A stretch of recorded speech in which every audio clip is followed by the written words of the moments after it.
কারো কাছে সাহায্য চাই না, আর কারো কাছে আমরা সাহায্য চাই না। এই আয়াতটা কিন্তু আমরা পড়ি নামাজের ভিতরে পড়ি, কিন্তু নামাজ থেকে বের হয়ে কিন্তু আমরা আরেকজনের কাছে চাই, চেয়ারম্যান, মেম্বার, এটা সেটা অনেকজনের কাছে কিন্তু আমরা চাই, মুখাপেক্ষী হইয়া কিন্তু থাকি।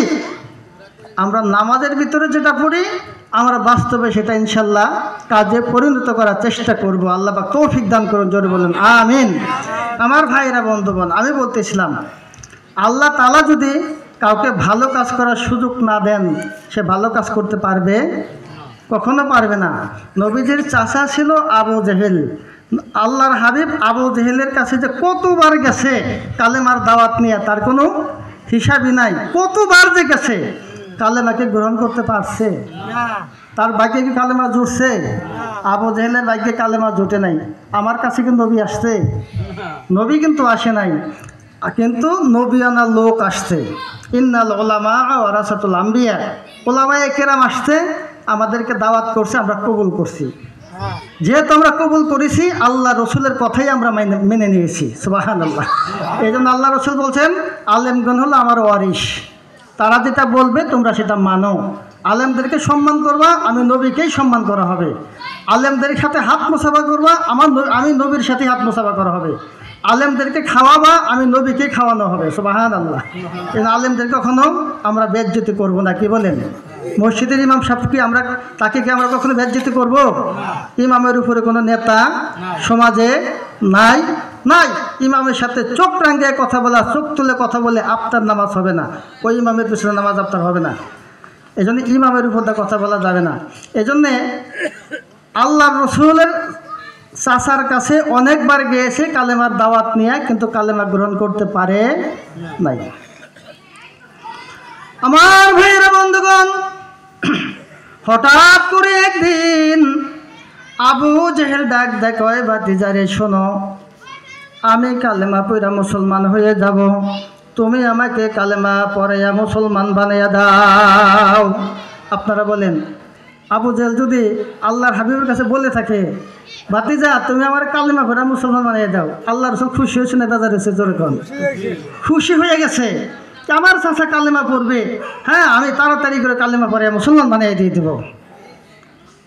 কিন্তু আবু জেহেল আল্লাহর হাবিবকে বললেন, ভাতিজা শোনো, আমি কালেমা পড়তে পারি, কিন্তু আমার দুইটা শর্ত আছে। দুইটা শর্ত লাগাই দিছে আবার। বলে কি কি শর্ত?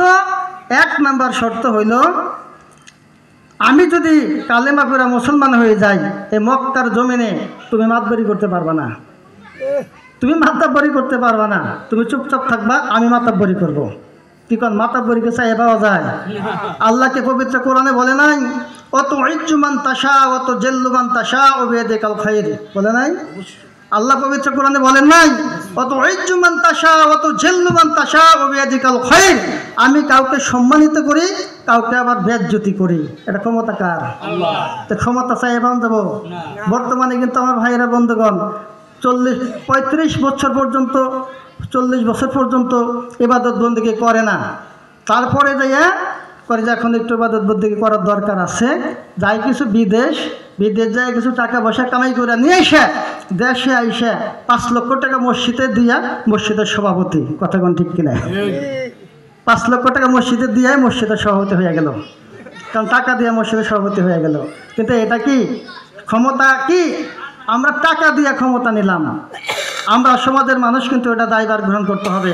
আপনি যদি অযোগ্য ব্যক্তিকে যদি আপনি সমাজের প্রতিনিধি বানান, আপনি আমানতের খিয়ানত করলেন। এটা সবচেয়ে আমানতের বড় খিয়ানত, সবচেয়ে বড় আমানতের খিয়ানত। এমন ব্যক্তিকে মসজিদের সভাপতি বানাইতে হবে যে লোকটা ইমাম না থাকলে ইমামতি করতে পারবে, এমন লোককে মসজিদের সভাপতি বানাইতে হবে। টাকা আছে দিকে তাকে বানানো যাবে না। আমার ভাইরা বন্ধুগণ, তাহলে আমানতের খেয়ানত করা যাবে না। সম্মান দেওয়ার মালিক আল্লাহ। অত ইজ্জুমান তাশা অত জেল্লুমান তাশা ও বিয়াদিকাল খায়র ইন্নাকা আলা কুল্লি শাইইন কাদির। আল্লাহ তাআলা কাউকে সম্মানিত করে, কাউকে বেজ্জতি করে, এই ক্ষমতা কার? আল্লাহ। আরো জোরে কোন কার? আল্লাহ। এই জন্য আল্লাহর উপর আমাদের সে বিশ্বাস আছে। আমার ভাইরা বন্ধুগণ, আমার নবী ডাকতে কইছে, গো আপনি যদি আমার কাছে কালেমা পড়ে মুসলমান হয়ে যান, আমি এই মক্কার জমিনে মাতাব্বরি করতে চাই না। আপনি শুধু একটাবার কালেমা পড়ে মুসলমান হইয়া যান, আমি চুপ থাকবো, আপনি মক্কার জমিনে মাতাব্বরি করবেন। আমার ভাইয়ের বন্ধুগণ, এইবার আবু জেহেল ডাকতে বাতিজা, এই শর্ত যেহেতু তুমি মানছো, আমার 2 নম্বর শর্ত হলো ওইটা, কালেমার মধ্যে 2টা অংশ আছে। একটা অংশ হলো লা ইলাহা ইল্লাল্লাহ, আর একটা অংশ হলো মুহাম্মাদুর রাসূলুল্লাহ। কথা বলেন ঠিক কিনা? আবু জেহেল ডাক বাতিজা, আমি লা ইলাহা ইল্লাল্লাহ পড়বো, কিন্তু মুহাম্মাদুর রাসূলুল্লাহ আমি পড়বো না। আল্লাহ তাআলা যে এক, এই জিনিসটা আমি মানবো, কিন্তু তুমি যে মুহাম্মদুর রাসূল, তুমি যে আল্লাহর রাসূল, এই জিনিসটা আমি মানবো না। আমার নবী পাগল হয়ে গেছেন। আমার নবী পাগল হইয়া কয়, চাচা গো, আপনি শুধু কালেমা পড়ে লা ইলাহা ইল্লাল্লাহ মুহাম্মদুর রাসূলুল্লাহ আপনার পড়ার দরকার নাই, আমাকে নবী হিসাবে আপনার মানার দরকার নাই, আপনি শুধু আল্লাহকে আল্লাহ বলে মানেন না। আমার ভাইয়ের বন্ধুগণ, এই দুইজনের মধ্যে শর্ত যখন মিলে যায়, এইবার আল্লাহর হাবিব কি করলেন? বলে, চাচা গো, আসেন, আপনাকে আমি কালেমা পড়ে মুসলমান বানিয়ে দেই। আল্লাহর হাবিব হাতখানা বাড়াইয়া দিছে, আবু জেহেলও হাতখানা বাড়াইয়া দিছে। এইবার কালেমা পড়াইয়া দিবেন না। আমার আল্লাহ তাআলা ডাক কয়, জিবরাইল, ওই দেখো আমার বন্ধু পাগল হয়ে গেছে, আমার বন্ধুর দেখো তামসা, দেখো আমার বন্ধু তার চাচাকে কালেমা পড়ানোর জন্য পাগল হয়ে গেছে। যা রে জিবরাইল, যা যা, আমার বন্ধু যেন আবু জেহেলকে এই কালেমা না পড়ায়। সঙ্গে সঙ্গে জিবরাইল আমিন আইসা দুইজনের মাঝখানে যখন দাঁড়িয়ে গেছে, আল্লাহর হাবিব মনে মনে কষ্ট পাইলেন না, আর ডাক কয়, জিবরাইল, তুমি একই কাজ করলা, তুমি এটা কি করলা? আমি যে আমার চাচাকে কালেমা পড়ে মুসলমান বানাইয়া দিব, কিন্তু তুমি কেন বাধা দিলা? জিবরাইল আমিন বলতেছে, ও আল্লাহর হাবিব, আপনি যে কালেমা পড়াইতেছেন, এই কালেমা আমার আল্লাহ গ্রহণ করবে না। আমার আল্লাহ তাআলা জানাইয়া দিছেন, ইয়া রাসূলুল্লাহ, ইয়া হাবিবাল্লাহ, আপনি যে কালেমা পড়াইতেছেন, যে কালেমার ভিতরে মুহাম্মদুর রাসূলুল্লাহ নাই, ওই কালেমা আমার আল্লাহ গ্রহণ করবে না। সুবহানাল্লাহ বলে। যে কালেমার ভিতরে মুহাম্মদুর রাসূলুল্লাহ নাই, ওই কালেমা আমি আল্লাহ গ্রহণ করব না। কি বলেন, এটাকে করবে? আল্লাহকে, আল্লাহ রাসূলকে ছাড়া লা ইলাহা ইল্লাল্লাহ মুহাম্মাদুর রাসূলুল্লাহ, আযানের ভিতরে কি আল্লাহ রাসূলকে রাখেন নাই? আশহাদু আন্না মুহাম্মাদুর রাসূলুল্লাহ, যদি এটা ছাড়া আযান দেন, আযান হবে? আমার ভাইরা বন্ধুগণ, আপনি যদি নামাজের ভিতরে আল্লাহ রসুলকে সালাম না দেন, নামাজ হবে না। যদি নামাজের ভিতরে কোনো মানুষকে আপনি সালাম দেন, নামাজ ভঙ্গ হয়ে যাবে। নামাজের ভিতরে কোনো মানুষকে যদি আপনি সালাম দেন, সালাম নামাজ ভঙ্গ হয়ে যাবে। আর নামাজের ভিতরে আল্লাহ রসুলকে যদি সালাম না দেন, নামাজ ভঙ্গ হয়ে যাবে। কথা বলেন ঠিক কিনা? তা আল্লাহ রসুলকে সালাম দেওয়া লাগবে না? তাহলে কোন কাজে আল্লাহ রসুলের আমরা কি রাসূল আমার মতোই মানুষ? এটা কেন বলেন? এরকম বলে কি না বলেন? আপনারা বলেন না, ঠিক আছে, এরকম বলে কি না?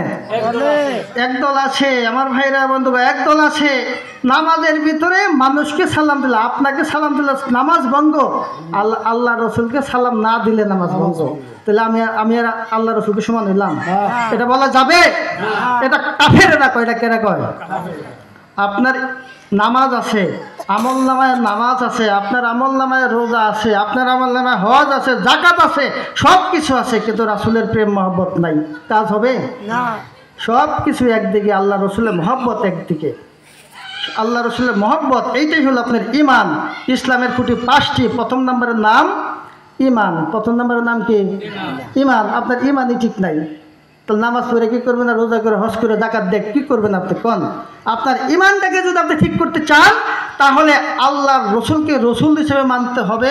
আল্লাহ রসুলের সাথে কাউকে কোনো দিক দিয়ে শরিক করা যাবে না, মানে সমতুল্য করা যাবে না। কথা বললেন ঠিক কিনা? আল্লাহ রসুলের মতো কেউ নাই। আল্লাহ রসুল যেখানে, আমরা আছি সেখানে। কথা বলেন ঠিক কিনা? এই জন্য আবু জেহেলের ভাগ্যে আর কালেমা হইল না, বন্ধ হয়ে গেল। আল্লাহ তাআলা বললেন, যার ভিতরে, যে কালেমার ভিতরে আমার নবীর নাম নাই, ওই কালেমা আমি গ্রহণ করব না। এই জন্য যদি মৃত্যুর সময় যদি আমরা বলি লা ইলাহা ইল্লাল্লাহ মুহাম্মাদুর রাসূলুল্লাহ, আমার মৃত্যুটা ইমানদার হিসেবে হয়ে গেল। সুবহানাল্লাহ। আমরা কি এই কালেমা নিয়ে কবরে যেতে চাই? কথা বলেন ঠিক কিনা? তাওহীদি কালেমা, আমরা এই কালেমা নিয়ে কবরে যেতে চাই। আমার ভাইরা, কালেমা আর জুটলো না। এই জন্য আল্লাহ তাআলা যদি কাউকে ভালো কাজ করার সুযোগ না দেয়, সে ভালো কাজ কখনো করতে পারে না। যে কালেমা পড়তে পারলো না আবু জেহেল, তার ভাগ্যে কালেমা হইল না। আবু জেহেল, আল্লাহ রসুলকে, আবু জেহেলকে নিয়ে যে কথা বলতেছি, এই লাইনে কিছু কথা বলি। আবু জেহেলকে নিয়ে কি বলেন? আবু জেহেলকে নিয়ে কিছু কথা ইনশাল্লাহ বলি।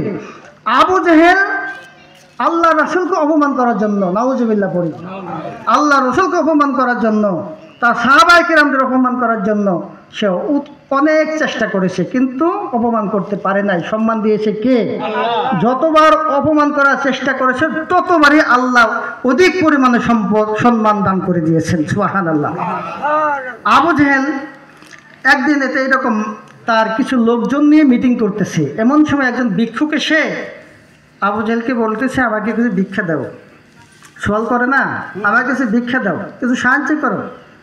আবু জেহেল চালাকি করে আল্লাহ রসুলকে ছোট করার জন্য আবু জেহেল বলল, ও যে ওইখানে দেখো আলী নামে একটা লোক আছে, ওই আলীর কাছে যাও। আলী হলো দানবীর, আলীর কাছে গেলে আলী তোমাকে অনেক কিছু দান করে দিবেন। সুবহানাল্লাহ। আলী তোমাকে অনেক কিছু দান করে দিবেন। আসলে কি আবু জেহেল তাকে পাঠাইলো কি এর জন্য? অপমান করার জন্য। আলী কি হয়তো ধনাঢ্য ব্যক্তি ছিল? আলী কি দানবীর ছিল? দানবীর ছিলেন না। কিন্তু আবু জেহেল বললো যে সে দানবীর, তার কাছে গেলে তুমি অনেক কিছু পাবা, তুমি তার কাছে যাও। ভিক্ষুক তো আর বুঝে নাই। ভিক্ষুক কী করলো? চলে গেছে, সে আলীর কাছে গেছে, সালাম কালাম দিয়ে বলতেছেন, আপনি কি আলী? বলে, হ্যাঁ আমি আলী। আমাকে কিছু আপনি দান করেন, শুনেছি আপনি অনেক দানবীর, আপনি অনেক কিছু দান করেন, আমি তো গরিব মানুষ, আমাকে কিছু আপনি দান করেন। আলী বলতেছেন, তোমাকে কে পাঠাইছে? বলে, ও যে মিটিং করতেছে ওই লোকটা পাঠাইছে। আলী তো তাকায় দেখে বুঝতে পারলেন যে এই শয়তানের কাজ, এইটা এই শয়তানের কাজ। এই শয়তানে কি করছে? আমাকে অপমান করার জন্য পাঠাইছে। কি করেন? আলীর বাড়িতে তখনও 3 দিন পর্যন্ত চুলে আগুন জ্বলে না। সেই আলীর কাছে গেছে ভিক্ষা করার জন্য। কিন্তু আলী মনে মনে চিন্তা করছেন, ও আম্মা সাইলা ফালা তানহার, ও আম্মা সাইলা ফালা তানহার। আল্লাহ পাক বলছেন, সায়েলকারীকে, যে সোয়াল করতে আসে তাকে খালি হাতে ফেরত দিও না। যে সোয়াল করতে আসে তাকে খালি হাতে ফেরত দেয় না। হযরত আলী কয়, এখন আমি কি দেই? আবু জেহেল তো আমাকে অপমান করার জন্য পাঠাইছে, কিন্তু আমি কি দেই? আমি তো ভিক্ষুককে খালি হাতে ফেরত দিতে পারি না, আমি কি দিব? হযরত আলী কি করলেন? কিছু বালি সে হাতের ভিতরে নিয়ে ভিক্ষুককে বললেন, তুমি এই আমি যে দিতেছি এইগুলি তুমি নেও। বলে, তুমি কিসে দেবে? তুমি একটা টোপলা পাতো, সে টোপলার ভিতরে আমি এগুলি দিয়ে দেবো, তুমি দেখতে পারবে না, তুমি এগুলি দেখতে পারবে না, তোমাকে আমি দিয়ে দেই, তুমি নিয়ে যাও। হযরত আলী কি যেন পইরা ফু দিয়ে ভিক্ষুকের টোপলার ভিতরে দিয়ে দিল। ভিক্ষুক সেগুলি নিয়ে যাইতেছেন, রাস্তার ভিতরে সেই আবু জেহেলের সাথে সাক্ষাৎ। আবু জেহেল কয়, এই ভিক্ষুক শোনো, আলী কি তোমারে কিছু দিছে? বলে, দিছে। বলে, কি দিছে দেখাও। বলে, দেখান যাব না। কি দিছে দেখান যাব না? বলে, না দেখাও। পিরাপিরি কইরা দেখে, পিরাপিরি করতে করতে করতে করতে দেখে হযরতে আলী যা দিছে সেই জিনিসটা ভিক্ষুকের থলির ভিতরে স্বর্ণে পরিণত হয়ে গেছে। কোন সুবহানাল্লাহ। স্বর্ণে পরিণত হয়ে গেছে। আবু জেহেল ডাকতে, গো ভিক্ষুক, আলী তোমাকে এই জিনিস দিছে নাকি তুমি চুরি করছো? ভিক্ষুক ডাকতে কয়, আবু জেহেল, আল্লাহর কসম করে বলি রে, আমি এটা চুরি করি নাই। আমি আলীর কাছে গিয়েছিলাম, হযরতে আলী আমাকে এই জিনিসগুলা দান করেছে। আমি যখন আলীর কাছে চলে গেলাম, আমি তার কাছে সাহায্য চালাম, সে কিছু বালি হাতে নিল। সেই বালিগুলি হাতে নিয়ে কি যেন পয়রা ফু দিয়ে আমারে দান কইরা দিয়ে দিল। এই পর্যন্ত আস্তে আস্তে আস্তে আস্তে সেই বালিগুলা স্বর্ণে পরিণত হয়ে গেছে। কোন সুবহানাল্লাহ। আমার ভাইয়ের বন্ধুগণ, আবু জেহেল দেখতে কইতে খুব এর বিচার হবে, বিচার হবে। চলো আল্লাহর হাবিবের কাছে চলে যাই, আল্লাহর হাবিবের কাছে যাই আমি এই বিচারটা দাঁড় করাবো। চলো আল্লাহর হাবিবের কাছে যাই। আল্লাহর হাবিবের কাছে যাই ডাক ডাকায় ভাতিজা, দেখো তুমি কাদের সাথে চলাফেরা করো, কাদেরকে তুমি সাহাবা হিসাবে মানো। এই সাহাবার কাছে এত বড় বড় স্বর্ণের টুকরা থাকতে সেই সাহাবা তোমাকে দেখায় 3 দিন পর্যন্ত অনাহারে থাকে, তার সন্তানদেরকে না খাওয়াইয়া রাখে, কিন্তু রান্না বান্না করতে পারে না। তোমার এই সাহাবা অবশ্যই একটা মিথ্যাবাদী। আল্লাহর হাবিব ডাকতে কইতাছে, তুমি একটু চুপ থাকো, আমি আলীর কাছে শুনি।